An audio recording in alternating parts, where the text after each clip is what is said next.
Les agradecemos sus comentarios en la parte inferior del video y hacer clic en suscribirse y en la campanita para recibir cada 8 días la notificación de nuevos cuentos y audiolibros en español. Audiolibros Jorge Estupiñán. La nueva forma de leer libros presenta Padres e Hijos, del escritor estadounidense Ernest Hemingway.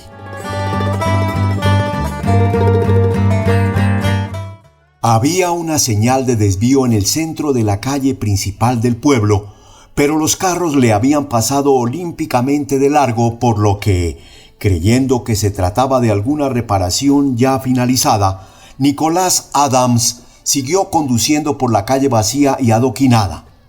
Se detuvo en los semáforos intermitentes en ese domingo de poco tráfico que desaparecerían el año que viene cuando no se podían satisfacer los pagos del sistema de señalización. Siguió bajo los frondosos árboles de la pequeña población que son parte de tu corazón si ese es tu pueblo y has caminado debajo de ellos, pero que para un forastero son solo demasiados frondosos y tapan el sol y hacen que las casas sean húmedas. Pasó entre la última casa y desembocó en la carretera que subía y bajaba en la lejanía, con pendientes de tierra roja rebanadas limpiamente y el renuevo de los árboles a ambos lados. No era su región, pero era mediado de otoño y le gustaba cruzarla y contemplarla. El algodón ya se había cosechado y en los calveros había parcela de maíz, algunas veteadas de sorgo rojo, y conduciendo cómodamente, su hijo dormido en el asiento de al lado, el trayecto del día ya cumplido, sabiendo a qué población llegarían para pasar la noche, Nick observó qué campos de trigo contenían soya o guisantes, cómo se disponían los matorrales y los árboles talados, dónde se ubicaban las cabañas y las casas en relación con los campos y bosques. Acechaba mentalmente el campo al pasar. Evaluaba cada calvero con su condición de guarida y fuente de alimentos e imaginaba dónde encontraría una anidada y en qué dirección remontarían el vuelo las aves. Cuando cazas codornices, una vez que los perros las han encontrado, no debes interponerte entre ellas y su guarida habitual, porque cuando se levanten se tirarán encima, algunas remontando el vuelo bruscamente, otras rozándote las orejas, zumbando y alcanzando un tamaño que nunca les has visto adquirir en el aire cuando vuelan, y lo único que puedes hacer es volverte y disparar por encima del hombro cuando se alejan, antes de que desplieguen las alas y se dirijan hacia la espesura. Mientras acechaba aquel campo en busca de codornices, tal como su padre le había enseñado, Nicholas Adams comenzó a pensar en su padre. En lo primero que pensaba siempre era en sus ojos. La recia constitución, los movimientos enérgicos, los hombros anchos, la nariz ganchuda de halcón, la barba que le cubría la escasa mandíbula, eran cosas en las que nunca pensabas. Eran siempre los ojos. Los protegía la formación de las cejas. Estaban profundamente engastados, como si para ese valioso instrumento se hubiese ideado una protección especial. Veían mucho más deprisa y mucho más lejos que el ojo humano normal, y eran el gran don de su padre. Su padre tenía tan buena vista como un carnero de las montañas o un águila, literalmente. Estaba de pie con su padre a la orilla del lago, y por entonces su vista también era muy buena, y su padre decía: «¡Han izado la bandera!». Nick no vio la bandera ni el asta. «¡Allí!», decía su padre. «Es tu hermana Dorothy. Ha izado la bandera y ahora va al embarcadero». Nick miraba al otro lado del lago y veía la orilla boscosa. Detrás, los altos árboles madereros, el cabo que protegía la bahía, las colinas de color claro de la granja y el blanco de su propia casa en medio de los árboles. Pero no podía ver ninguna asta de bandera, ni ningún embarcadero, solo el blanco de la playa y la curva de la orilla. ¿Ves las ovejas que hay en la ladera hacia el cabo? Sí. Eran una mancha blanquecina sobre el verde grisáceo de la colina. «Puedo contarlas», decía su padre. Al igual que todos los hombres que poseen una facultad que sobrepasa las necesidades humanas, su padre era muy nervioso. Pero también era sentimental y, como casi todos los hombres sentimentales, era causante y víctima de la crueldad. También tenía muy mala suerte y no todo era culpa suya.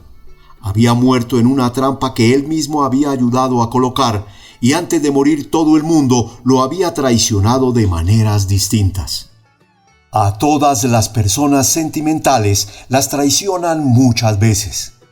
Nick era incapaz de escribir acerca de él, aunque lo haría más adelante, pero la zona de codornices hizo que Nick se acordara de cómo era la época en que él era apenas un muchacho, y Nick le agradecía dos cosas: la caza y la pesca.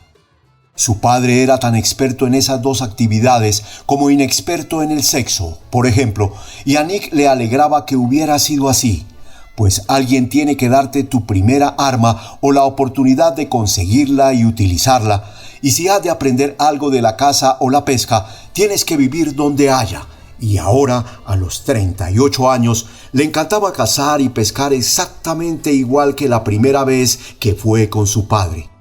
Era una pasión que nunca había remitido y le estaba muy agradecido a su padre por habérsela dado a conocer. Por lo que respecta a la cuestión en la que su padre no era experto, ya naces con el equipamiento que tendrás toda la vida, y todo hombre aprende lo que tiene que saber sin que nadie le aconseje, y tanto da donde vivas. Recordaba muy vivamente las dos informaciones que su padre le había dado a ese respecto. Una vez que estaban de cacería, Nick le disparó a una ardilla roja que estaba en un abeto. La ardilla cayó herida y cuando Nick la recogió, el animal lo mordió limpiamente en la base del pulgar. ¡Maldito maricón!, dijo Nick y aplastó la cabeza de la ardilla contra el árbol. ¡Mira, me ha mordido! Su padre lo miró y dijo: «Chupa la herida hasta que quede limpia y ponte un poco de yodo cuando llegues a casa». «¡Maldito maricón!», dijo Nick. «¿Sabes lo que es un maricón?», le preguntó su padre. «Pero si maricón se lo llamamos a todo», dijo Nick. «Un maricón es un hombre que tiene relaciones sexuales con animales». «¿Por qué?», dijo Nick. «No lo sé», dijo su padre, «pero es un crimen repugnante». La imaginación de Nick se vio a la vez estimulada y horrorizada por esa idea, y pensó en varios animales, aunque ninguno le pareció atractivo o práctico, y ese fue todo el saber sexual que le legó su padre, exceptuando otro tema. Una mañana leyó en el periódico que Enrico Caruso había sido arrestado por achuchar a una muchacha. ¿Y qué es achuchar? «Es uno de los crímenes más repugnantes», respondió su padre. En la imaginación de Nick, el gran tenor contaba con la complicidad de un chucho para hacerle algo extraño, extravagante y repugnante a una hermosa mujer que parecía a las fotos de Anna Held que se veían en el interior de las cajas de puros. Decidió, con considerable horror, que cuando tuviera edad intentaría achuchar al menos una vez. Su padre resumió el tema afirmando que la masturbación producía ceguera, locura y muerte, y que un hombre que iba con prostitutas contraía repugnantes enfermedades venéreas y que lo que había que hacer era abstenerse de tocar a nadie. Por otro lado, su padre tenía los mejores ojos que había visto nunca, y Nick lo quiso mucho y durante mucho tiempo. Ahora que sabía cómo había ido todo, ni siquiera valía la pena recordar la época anterior a cuando las cosas se torcieron. Si escribía, se liberaría de ello. Escribiendo se había librado de muchas cosas, pero seguía siendo demasiado pronto. Aún había demasiadas personas vivas, de modo que decidió pensar en otra cosa. No había nada que hacer con su padre y era algo que había reflexionado muchas veces. El estupendo trabajo que los de la funeraria habían hecho en la cara de su padre permanecía nítido en su mente y todo lo demás estaba bastante claro, incluyendo las responsabilidades. Había felicitado al empleado de la funeraria y éste se había sentido orgulloso y petulantemente complacido. Pero la última cara que había visto de su padre no la había creado el de la funeraria. Solo había llevado a cabo algunas reparaciones vigorosamente ejecutadas de dudoso mérito artístico. La cara se había hecho a sí misma a lo largo de mucho tiempo. Se había modelado deprisa en los 3 últimos años. Era una buena historia, pero aún había demasiada gente con vida para contarla. La propia educación de Nick acerca de las cuestiones mencionadas anteriormente había tenido lugar en el bosque de abetos que había detrás del campamento indio.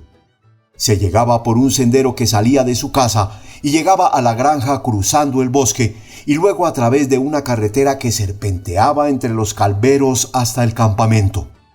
Era como si aún pudiera sentir todo ese sendero en sus pies descalzos.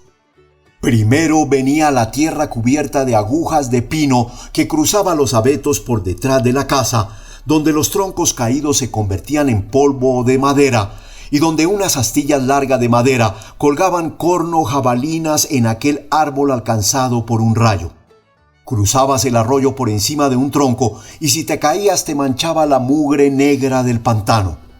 Para salir del bosque tenías que sortear una cerca y el sendero se endurecía al sol y cruzaba un campo de cultivo y hacedera y gordolobo y a la izquierda el tembloroso tremedal del fondo del río donde se alimenta el chorlo gritón. Junto a ese arroyo estaba el cobertizo y más abajo había estiércol fresco y tibio y, ya agrietado en lo alto, el más viejo. Luego había otra cerca y el sendero duro y caliente que iba del cobertizo a la casa y la carretera arenosa y caliente que bajaba hasta el bosque, cruzando el arroyo, esta vez sobre un puente donde crecían las eneas que empapabas de queroseno para hacer las antorchas que se utilizan para ir a arponear peces de noche. Luego la carretera principal viraba a la izquierda, orillando el bosque y subiendo la colina, y te internabas en el bosque por un camino ancho de arcilla y pizarra, fresco bajo los árboles y ensanchado para poder transportar la corteza de abeto que los indios cortaban. La corteza de abeto se amontonaba en largas hileras y se la protegía con una especie de cubierta de corteza como una casa, y los troncos ya pelados se veían enormes y amarillos allí donde habían talado los árboles. Dotaban los troncos en el bosque para que se pudrieran, ni siquiera aclaraban ni quemaban las copas. Lo único que querían era la corteza para la curtiduría de Boyne City. En invierno la transportaban por el lago cuando estaba helado y cada día había menos bosque y más claros cálidos, sin sombra, donde crecían las malas hierbas. Pero todavía quedaba mucho bosque, bosque virgen donde los árboles se alzaban altos antes de que se viera ninguna rama y caminabas sobre la tierra marrón, limpia, mullida de agujas sin sotobosque, y era fresca en los días de más calor, y los tres estaban echados y apoyados contra el tronco de un abeto más ancho que la longitud de 2 camas, con la brisa soplando en las copas y la fresca luz filtrándose a manchas, y Billy dijo: ¿Quieres querer a Trudy? ¿Tú qué dices? Ajá. Bueno, vamos. No, aquí. Pero, ¿y Billy? No te preocupes por Billy, él es mi hermano. Luego estuvieron sentados los tres, escuchando una ardilla negra que estaba en las copas, donde no podían verla. Esperaban que volviera a chillar, porque cuando lo hacía meneaba la cola, y Nick dispararía en cuanto viera el menor movimiento. Su padre solo le daba 3 cartuchos al día para cazar, y él tenía una escopeta de calibre 20 de un solo cañón, aunque muy larga. «La hija de puta no se mueve nunca», dijo Billy. «Dispara, Nicky, asústala, la asaltaremos, dispárale otra vez», dijo Trudy. Era más de lo que solía decir. «Solo me quedan 2 cartuchos», dijo Nick. «Hija de puta», dijo Billy. Volvieron a apoyarse contra el árbol y se quedaron en silencio. Nick se sentía vacío y feliz. «Eddie dice que una noche de estas vendrá a dormir con tu hermana Dorothy». «¿Qué?» «Eso ha dicho». Trudy asintió. «Eso es lo que más desea», dijo Trudy. Eddie era su hermano mayor. Tenía 17 años. «Si Eddie Gilby apareciera alguna noche y hablara con Dorothy, ¿sabes lo que le haría? Así es como lo mataría». Nick montó la escopeta y casi sin apuntar presionando el gatillo, formando un agujero tan grande como la mano en la cabeza o la barriga de ese mestizo cabrón de Eddie Gilby. Así mismo lo mataría». «Entonces mejor que no vayas», dijo Trudy. Metió la mano en el bolsillo de Nick. «Más vale que se ande con ojo», dijo Billy. «Es un bocón», dijo Trudy, explorando el bolsillo de Nick. «Pero no lo mates, te meterías en un buen lío». «Así mismo lo mataría», dijo Nick. Eddie Gilby estaba en el suelo con el pecho destrozado. Orgulloso, Nick le puso el pie encima. «Le arrancaría la cabellera». «No», dijo Trudy. «Eso es asqueroso». «Le arrancaría la cabellera y se la enviaría a su madre». «Su madre está muerta», dijo Trudy. «No, amigos, Nicky, no lo mates, hazlo por mí». «Cuando le corte la cabellera la arrojaré a los perros». Billy estaba muy deprimido. «Mejor que se ande con cuidado», dijo con aire lúgubre. «Lo harían pedazos», dijo Nick, contento con la imagen. A continuación, tras haber quitado la cabellera de ese mestizo renegado, de pie, contemplando cómo los perros lo hacían pedazos, la cara impasible cayó hacia atrás contra el árbol. Alguien lo sujetaba por el cuello. Trudy lo sujetaba, lo asfixiaba, gritaba. «¡No lo mates! ¡No lo mates! ¡No lo mates! ¡No! ¡No! ¡Nicky! ¡Nicky! ¿Qué pasa contigo?» «No lo dudes. Tengo que matarlo». «No es más que un bocón». «Muy bien», dijo Nicky. «No lo mataré si no se presenta por mi casa. Suéltame». «Está bien», dijo Trudy. «¿Quieres que hagamos algo ahora? Ahora estoy bien». «Si Billy se fue, pues...» Nick había matado a Eddie Gilby, luego le había perdonado la vida y ahora era un hombre. «Vete, Billy, siempre estás dándome vueltas. Vete». «Hijo de puta», dijo. «Ya estoy harto de esto. ¿A qué hemos venido? ¿A cazar o a qué?» «Coge la escopeta. Queda un cartucho». «Muy bien. Voy a matar una gran ardilla negra ahora mismo». «Te pegaré un grito», dijo Nick. Luego, mucho tiempo después, Billy aún no había regresado. «¿Crees que haremos un bebé?», Trudy cruzó sus piernas morenas, feliz, y se restregó contra Nick. Algo dentro de Nick estaba lejos, muy lejos. «No lo creo», dijo él. «Haremos muchos bebés, ¡qué demonios!». Oyeron disparar a Billy. «Me pregunto si habrá cazado alguna». «No te preocupes», dijo Trudy. Billy apareció entre los árboles. Llevaba la escopeta al hombro y sujetaba una ardilla negra por las patas delanteras. «Mira», dijo, «más grande que un gato. ¿Han acabado?». «¿Dónde la has encontrado?». «Allí, primero la vi saltar». «Tengo que irme a casa», dijo Nick. «No», dijo Trudy. «Tengo que llegar para la cena». «Muy bien». «¿Quieres cazar mañana?». «Muy bien». «Puedes quedarte con la ardilla». «Está bien, muy bien, muy bien». «¿Sales después de cenar?». «No». ¿Y cómo estás?». «Bien, bien. Estupendo». «Entonces, dame un beso en la cara», dijo Trudy. Ahora, mientras Nick iba por la carretera y oscurecía, ya había dejado de pensar en su padre. El final del día nunca se lo recordaba. El final del día pertenecía tan solo a Nick y no se sentía bien hasta el momento en que conseguía estar solo. Su padre regresaba a sus recuerdos en otoño o a principio de primavera, cuando había agachadizas en la pradera, o cuando veía gavillas de maíz, o cuando veía un lago, o si alguna vez veía un caballo o una calesa, o cuando veía u oía gansos salvajes, o en un acechadero de patos. Al recordar aquella vez en que un águila cayó a través de la nieve arremolinada sobre un señuelo cubierto de lona, y se alzó, batiendo las alas y con las garras atrapadas en la lona.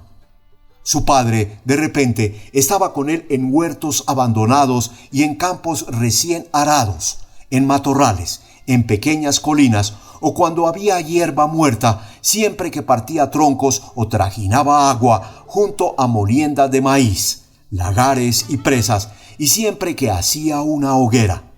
Su padre no había conocido las poblaciones donde él había vivido. Después de los 15 años, no había compartido nada con él. Su padre tenía escarcha en la barba cuando hacía frío y en verano sudaba mucho. En la granja le gustaba trabajar al sol porque no tenía ninguna obligación de hacerlo y le encantaba el trabajo manual, aunque a Nick no. Nick quería a su padre, pero detestaba su olor, y una vez tuvo que llevar un juego de ropa interior de su padre porque se le había quedado pequeña, y le dio náuseas y se la quitó y la dejó en el arroyo debajo de 2 piedras y dijo que la había perdido. Le dijo a su padre lo que sentía cuando éste se la hizo poner, pero su padre le contestó que estaba recién lavada. Cuando Nick le pidió que la oliera, su padre se la acercó a la nariz indignado y dijo que estaba limpia y fresca. Cuando después de haber ido a pescar, Nick volvió a casa sin la ropa y dijo que la había perdido, fue azotado por mentir. Luego se sentó en la leñera con la puerta abierta, la escopeta cargada y amartillada, con la mirada fija en su padre, que estaba sentado en el balcón leyendo el periódico, y pensó: «Puedo volarle los sesos, puedo matarlo».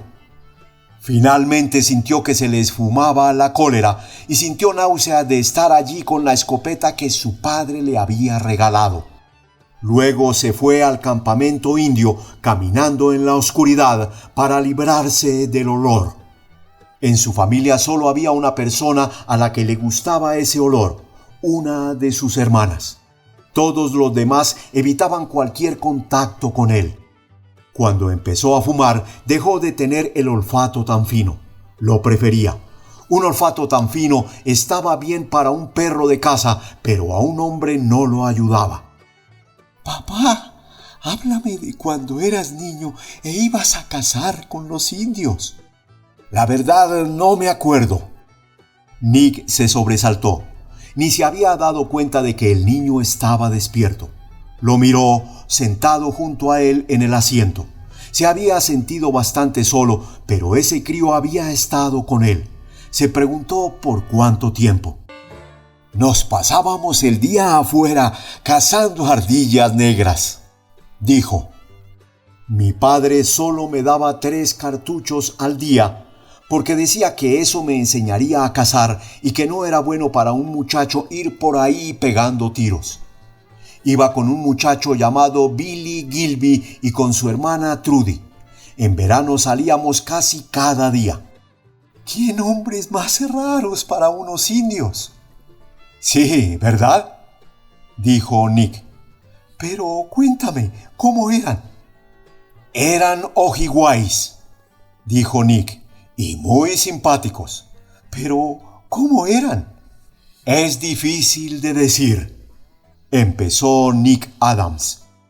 ¿Cómo podía explicarle que ella fue la primera en hacer lo que nadie ha hecho nunca mejor y mencionar sus piernas morenas y rollizas, su vientre plano, sus pechos pequeños y duros, aquellos brazos que sujetaban fuerte, una lengua rápida y escrutadora, los ojos planos, el sabor agradable de la boca y luego la sensación incómoda, tensa, dulce, húmeda, deliciosa, tensa, dolorosa, plena, final, interminable, de nunca acabar, que no acabará nunca, que de repente acaba, el gran pájaro remonta el vuelo como un búho en el crepúsculo, solo que era pleno día en el bosque y las agujas de abeto se te clavaban en la tripa.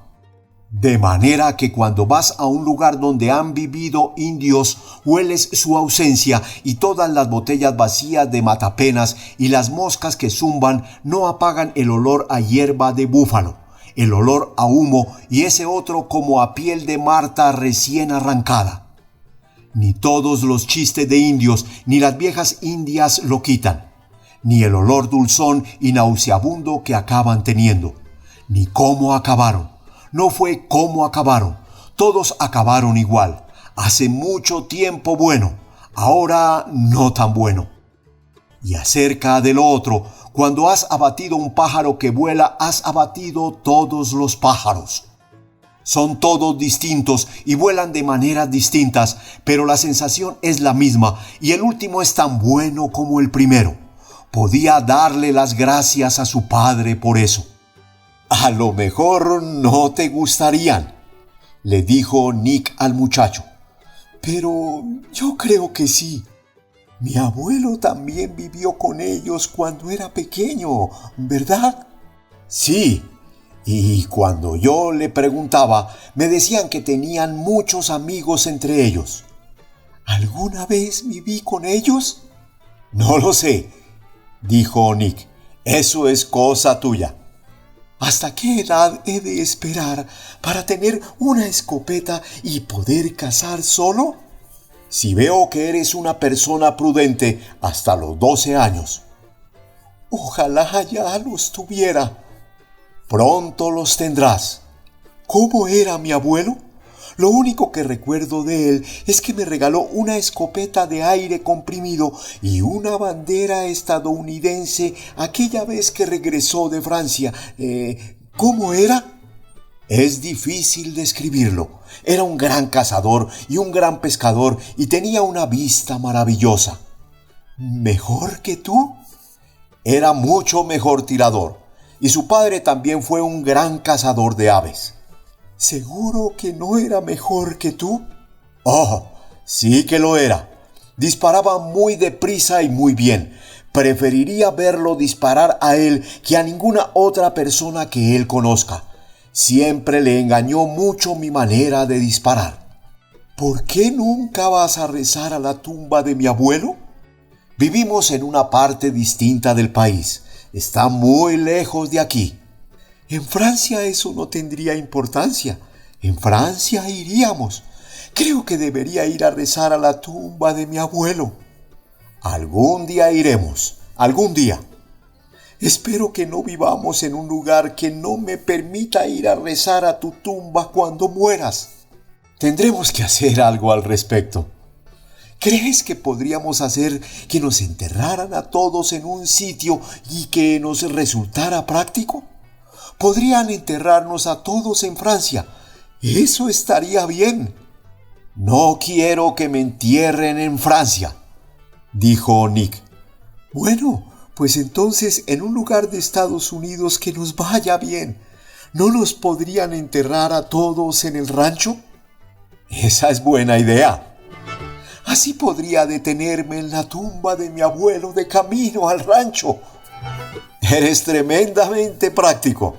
Bueno, no me gusta pensar que nunca he visitado la tumba de mi abuelo. Tendremos que ir, dijo Nick. Ya veo que tendremos que ir.